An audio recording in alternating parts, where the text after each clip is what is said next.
अस्सलाम वालेकुम रहमतुल्लाहि व बरकातुहू। आपको हमारे चैनल बाबा लव्स कुकिंग में खुशामदीद है।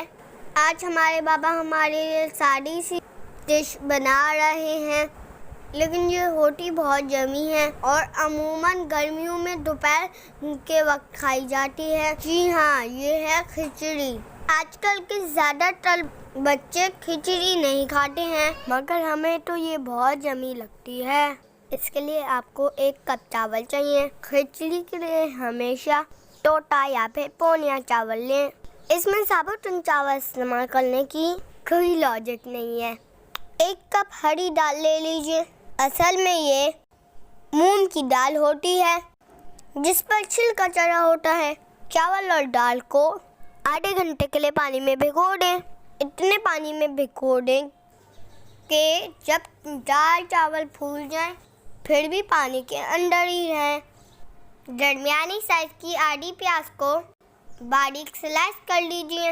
8 से 10 जवे लहसुन के भी बारीक स्लाइस कर लें। एक पतीले में 1/4 कप तेल डालें। 1/2 टेबल स्पून साबुत जीरा इस गरम होते तेल में शामिल कर लें। फिर इसमें लहसुन शामिल करें।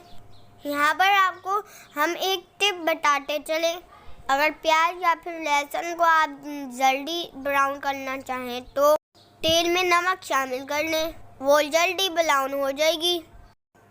यहाँ पे हमने नमक 1 टेबलस्पून डाला है। नमक अपनी मर्जी से डालेंगे। दाल चावल में से पानी ड्रेन कर दीजिए। अब इसे पतीले में शामिल कर दीजिए। 2 कटी हुई हरी मिर्ची लीजिए और पतीली में तकरीबन 3 कप पानी के साथ शामिल कर दीजिए। चूल्हे की आंच को तेज कर लीजिए। जब पानी में उबाल आ जाए तो पतीले का ढक्कन बंद करें और आंच आहिस्ता कर लें। हल्की आंच पर 20 मिनट के लिए पकाएं। ढक्कन खोलकर चेक कर लें पानी बचा है या फिर नहीं। अगर पानी बचा हो तो वापस दम के लिए रख दें और हल्की आंच पर ही पानी खुश्क होने तक पकने दें।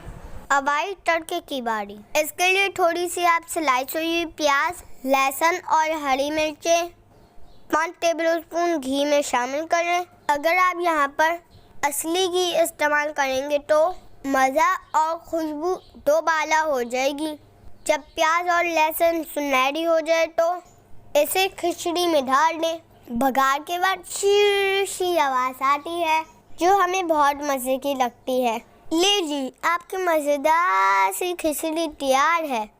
आप इसको अचार के साथ भी खा सकते हैं या फिर आप ऊपर से पापड़ भी डाल के खा सकते हैं। पापड़ के साथ जितने मज़े की लगती है कि क्या बताएं। हमने खिचड़ी भी आपके लिए बहुत मेहनत से पकाई है। अगर हमारी वीडियो पसंद आई हो तो हमारे चैनल को ज़रूर सब्सक्राइब करें और वीडियो को लाइक करें। जज़ाकल्लाह खैर।